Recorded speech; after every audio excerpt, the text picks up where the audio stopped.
Adlaw nga Domingo karon mga kaigsuunan, petsa 25 sa bulan sa Setyembre tuig 2022.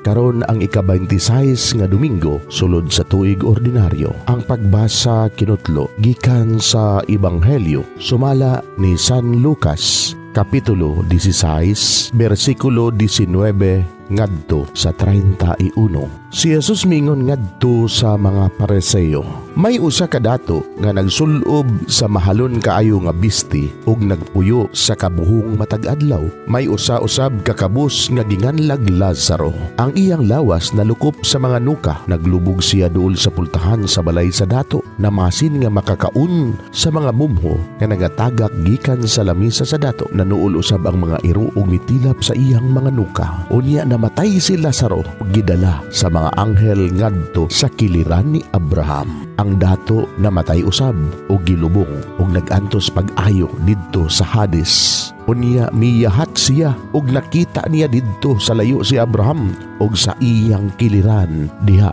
si Lazaro. Busa misinggit siya ngadto kang Abraham, amahan kaluy iintawon ako ug ipadala si Lazaro diri ron itunlob ang iyang tudlo sa tubig ug pabugnawan ang akong dila kay nagantos ako pag-ayo sa kainit nining kalayo. Apan si Abraham mitubag, anak, hinumdumi nga sa didto ka pa sa kalibutan. Nabuhong ka sa tanang maayong butang, samtang si Lazaro lunlon lamang kadautan ang iyang nahiaguman. Apan karon malipayo na siya diri, samtang ikaw diha nagantos. Gawas pa niining tanan, ana ay lawom nga bungaw nga nagulang kanato aron walay makatabok gikan diri ngana kanimo ug gikan diha ngari kanamo. Ang dato mitubag, kon mao ka na amahan, ang yuon ko ikaw nga imo untang ipadala si Lazaro ngadto sa amo, kay aduna ako'y 5 ka igsoong lalaki. Padtua siya aron kapasidan-an sila aron dili mahianhi ni ining dapit sa kasakitan. Si Abraham miingon, ato adidto si Moises ug ang mga propeta nga magpasidaan kanila. Sila na'y mahibalo sa pagpamati sa isulti ni Moises ug sa mga propeta. Ang dato mitubag, apan amahan, dili pa ka naigo. Kung adunay mabanhaw ug muadto kanila, mamiya gayod sila sa ilang mga sala. Apan miingon si Abraham, kung dili gani sila mutuo kang Moises ug sa mga propeta, dili gayod sila makabig bisan pag may mabanhaw. Mga igsuon ang Ebanghelyo sa Ginoo. Daygon ikaw ug Kristo.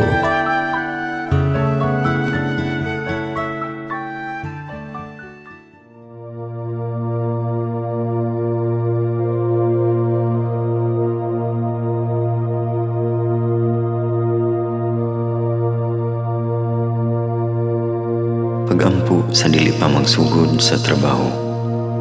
Magampo kita sa ngalan samahan sa Anak ug sa Espiritu Santo. Amen. Langit mo namong amahan, sa among pagsulod nining trabahoan, among gidala ang imong presensya uban kanamo. Among gipamulong ang imong kalinaw, imong grasya, imong kaluoy ug ang imong perpektong hanay sa among mga trabaho. Among gipadayag ang imong gahom labaw sa tanan diha sa mga butang nga among mahimo, masulti, mahuna-unaan ug mahukman sulod nining adlaw. Ginoo, nagapasalamat kami sa gasa sa kinabuhi niining bagong adlaw, niining kahigayunan nga kami nakasulod sa trabaho ug mamahimong parte niining nga grupo. Salamat sa mga gasa nga imong gitugyan kanamo. Hamong gamiton kini diha sa pagimaya kanimo. Hatagi kami sa kusog ug kadasig sa pagbuhat sa among mga trabaho. Panalangini ang among mga proyekto, mga ideya ug kusog, aron sa ingon bisan sa pinakagamay namong mga kalampusan, magahatag kini sa imong himaya. Ubani kami Ginoo sa among pagtrabaho nining adlaw. Puna kini nga lugar sa inspirasyon ug kusog. Tabangi kami nga magtrabaho isip usa ka grupo nga mapakita sa usag-usa ang kamaayo. Himuha kami nga maayo nga makabot namo ang mga butang nga kinahanglan namong buhaton. Himuha kini nga lugar nga puno sa kalipay ug panagihigalaay. Ug kamugaway ug kalinaw ang mapatigbabaw niining dapita. Ginoo, kung kami ana sa kalibog, giyahi kami. Kung kami muwadaan sa kadasig ug paglaom, dasiga kami.